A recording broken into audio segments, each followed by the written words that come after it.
एक छोटे से गांव में रमन नाम का एक युवक रहता था। रमन बेहद मेहनती और दयालु था। बारिश का मौसम चल रहा था और पूरे गांव में हरियाली छा गई थी। आसमान हर रोज बादलों से घिरा रहता और कभी कभी तेज बारिश होती। एक दिन शाम को रमन अपने खेतों से लौट रहा था। आसमान में काले काले बादल छा गए और अचानक तेज बारिश शुरू हो गई।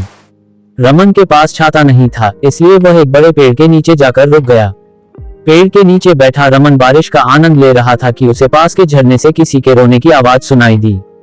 वह चौकन्ना हो गया और तुरंत आवाज की ओर बढ़ा। रमन ने देखा कि झरने के पास एक बूढ़ा आदमी बैठा है जो भीगते हुए रो रहा था। रमन ने पास जाकर पूछा, बाबा, आप यहाँ इस बारिश में क्या कर रहे हैं और आप रो क्यों रहे हैं? बूढ़े ने आंसू पोंछते हुए कहा, बेटा, मैं रास्ता भटक गया हूँ। मैं अपने गांव जाने के लिए निकला था, लेकिन यहाँ आकर फंस गया। अब मुझे कुछ समझ नहीं आ रहा कि क्या करूं। रमन ने तुरंत बाबा को सहारा दिया और कहा, चलिए बाबा, मैं आपको आपके गांव तक छोड़ देता हूं। रमन और वह बूढ़ा आदमी बारिश में भीगते हुए एक कठिन रास्ते पर चलने लगे। रास्ता फिसलन भरा और अंधेरा था, लेकिन रमन ने बोरी का हाथ थामे रखा। चलते चलते उन्होंने बोरी का गांव ढूंढ लिया और उन्हें सुरक्षित उनके घर तक पहुंचा दिया। बूढ़े ने घर पहुंचकर रमन को बैठाया और धन्यवाद देते हुए कहा, तुमने इस बूढ़े की जान बचाई है। मैं तुम्हारे लिए क्या कर सकता हूँ? रमन मुस्कुराकर बोला, बाबा, मुझे कुछ नहीं चाहिए। किसी की मदद करना मेरा कर्तव्य है। बूढ़े ने रमन को आशीर्वाद दिया और कहा, तुम्हारी ईमानदारी और दया की वजह से तुम्हारे जीवन में हमेशा खुशहाली रहेगी। उस दिन रमन ने महसूस किया कि दूसरों की मदद करना सबसे बड़ा धन है। बारिश की वह शाम रमन के जीवन की सबसे यादगार घटना बन गई। ये कहानी सिखाती है कि जब हम दूसरों की मदद करते हैं तो न केवल उनका जीवन बदलता है, बल्कि हमारा दिल भी संतोष और खुशी से भर जाता है। सूरजपुर गांव में हरे भरे खेतों और निर्मल नदियों के बीच एक सुकून भरा जीवन था। परंतु गांव की शांति के पीछे एक गहरी समस्या छिपी थी, रूढ़िवादी सोच। यहाँ की महिलाएं और लड़कियां परंपराओं और रीति रिवाजों के बंधन में जकड़ी हुई थीं। शिक्षा और स्वतंत्रता उनके लिए एक सपना था। इस गांव में आर्या नाम की एक लड़की थी।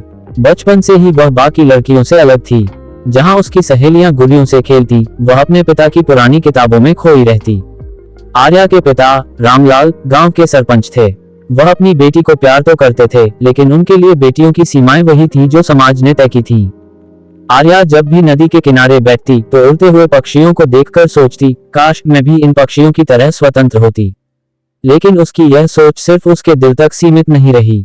एक दिन उसने यह बात अपने शिक्षक राजेश सर से कही। राजेश सर ने कहा, आर्या, स्वतंत्रता पाने के लिए पंखों की नहीं, बल्कि हिम्मत और हौसले की जरूरत होती है। अगर तुमने ठान लिया तो दुनिया की कोई ताकत तुम्हें रोक नहीं सकती। आर्या ने यह बात दिल से लगा ली। उसने अपने गांव की लड़कियों को भी यह एहसास कराने की ठानी कि वे भी अपने सपनों को जी सकती हैं। गांव में लड़कियों की शिक्षा एक सपने जैसी बात थी, लेकिन आर्या ने अपने घर के एक छोटे से कमरे को स्कूल में बदल दिया। वह अपनी सहेलियों को पढ़ाई के साथ साथ आत्मनिर्भर बनने के लिए प्रेरित करने लगी। हालांकि शुरुआत में कुछ लड़कियां उससे जुड़ी, लेकिन धीरे धीरे उनकी संख्या बढ़ने लगी। आर्या उन्हें न केवल पढ़ाई, बल्कि सिलाई, कढ़ाई और बागवानी जैसे कौशल भी सिखाने लगी। लड़कियों को ये देखकर खुशी होती थी कि वे कुछ नया सीख रही हैं। आर्या का ये प्रयास सभी को अच्छा नहीं लगा। गांव के बुजुर्ग और रूढ़िवादी सोच रखने वाले लोग इससे नाराज थे। ठाकुर जगमोहन, जो गांव का सबसे प्रभावशाली और धनी व्यक्ति था, इस बदलाव का कट्टर विरोधी था। उसने कहा, लड़कियां घर की शोभा होती हैं। उन्हें पढ़ाना लिखाना और बाहर की दुनिया के लिए तैयार करना हमारी परंपराओं के खिलाफ है। ठाकुर ने रामलाल पर दबाव डालकर कहा, अगर तुमने अपनी बेटी को रोका नहीं तो इसका अंजाम बुरा होगा। रामलाल इस दबाव में आ गए और उन्होंने आर्या को समझाने की कोशिश की। रामलाल ने आर्या से कहा, बेटी, तुम्हारे इरादे अच्छे हैं, लेकिन समाज को बदलना आसान नहीं है। तुम अपनी पढ़ाई करो, लेकिन दूसरों को इसमें मत घसीटो। लेकिन आर्या ने कहा, पिताजी, अगर हम बदलाव के डर से चुप रहेंगे तो यह अन्याय हमेशा बना रहेगा। लड़कियां सिर्फ घर की चारदीवारी तक सीमित क्यों रहें? उन्हें भी सपने देखने और आर्या के प्रयासों को रोकने के लिए कई चालें चली। उसने लड़कियों के परिवारों को डराया कि अगर उनकी बेटियां पढ़ाई करेंगी तो उनकी शादी नहीं होगी। कुछ परिवारों ने अपनी बेटियों को स्कूल भेजना बंद कर दिया, लेकिन आर्या हार मानने वाली नहीं थी। उसने घर घर जाकर माता पिता को समझाया। उसने कहा, अगर आपकी बेटियां आत्मनिर्भर होंगी तो वे अपने भविष्य को बेहतर बना पाएंगी। ये सिर्फ उनके लिए नहीं, बल्कि पूरे परिवार के लिए फायदेमंद होगा। धीरे धीरे कुछ माता पिता ने आर्या की बातों को समझा और अपनी बेटियों को फिर से स्कूल भेजना शुरू कर दिया। आर्या की मेहनत रंग लाने लगी। लड़कियों ने पढ़ाई के साथ साथ छोटे छोटे रोजगार करना शुरू कर दिया। वे बाजार में अपने हाथों से बनी चीजें बेचने लगी, जिससे उनकी आर्थिक स्थिति मजबूत होने लगी। लड़कियों की इस सफलता को देखकर गांव के कुछ लोग भी आर्या के साथ जुड़ गए। इस बीच जिला कलेक्टर का गांव में दौरा हुआ। जब उन्होंने देखा कि कैसे सूरजपुर की लड़कियां आत्मनिर्भर हो रही हैं, तो वह बहुत प्रभावित हुए।